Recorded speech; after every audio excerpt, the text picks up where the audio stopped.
Bienvenue dans cette seconde partie qui parle du charisme et de l'état d'esprit de gagnant, de vainqueur, de celui qui veut avancer, de celui qui affronte les réalités professionnelles et en général les réalités de la vie. On a fait un distinguo entre l'état d'esprit de celui qui veut avancer et en gros l'état d'esprit de celui qui soit reste dans un statu quo ou qui est prêt à reculer, qui est un état d'esprit de perdant. D'un côté, on a le challenge, je vais y arriver, hein, c'est un anglicisme, et la punition. En gros, le challenge ou le défi amène l'individu à se dépasser, à aller de l'avant, à, à gravir les obstacles, ou du moins à trouver des moyens pour les contourner. Les gagnants ne craignent pas l'échec. Ils acceptent l'échec. Ils affrontent l'échec et ses réalités. Cela les amène à quoi? Cela les amène à prendre des décisions. À prendre d'autres décisions que celles qu'ils ont prises auparavant, qui, ont, qui les ont conduits à l'échec. Donc, perdre, c'est apprendre à prendre de bonnes décisions. Cela renforce également la confiance en soi. Lorsqu'on traverse un échec dans un service, on a un projet qui n'a pas fonctionné, qui n'a pas abouti, qui n'a pas atteint ses objectifs, ce n'est pas la fin du monde. C'est vrai qu'il y a les résultats qui sont attendus, c'est vrai qu'il y a des évaluations, mais maintenant, en travaillant mieux le projet, en revenant sur ce qu'on n'a pas bien réalisé, qu'on n'a pas fait comme il fallait, en prenant les décisions adaptées aux situations, évidemment, la réussite sera probante. Donc, cela renforce la confiance en soi et renforce également la vision qu'on a sur l'avenir, sur le projet, sur les objectifs à atteindre à court, à moyen ou à long terme. Voilà ce qu'apportent les échecs. Et cela renforce également l'état d'esprit du winner.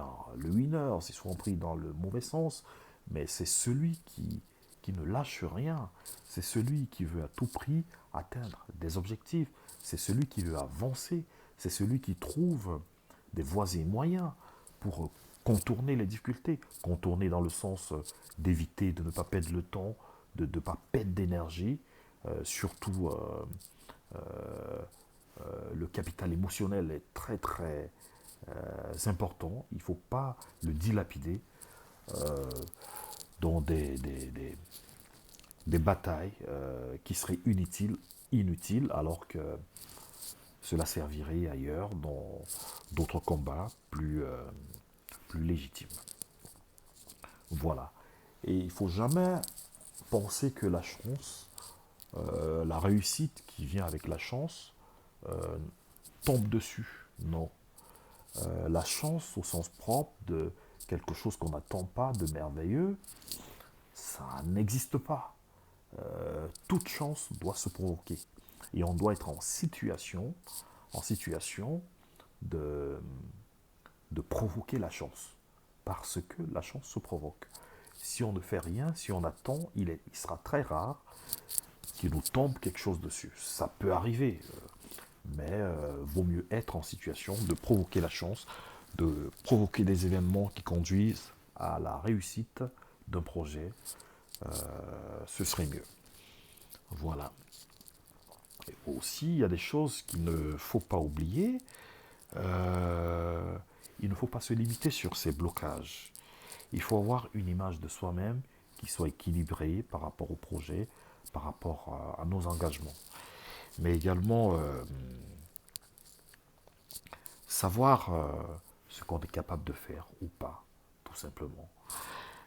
Et d'autre part, cette confiance en soi nous amène finalement à aller au-delà de nous-mêmes et à réaliser les choses telles qu'il faudrait. S'il faut parler de façon pratique, c'est que la souplesse est nécessaire.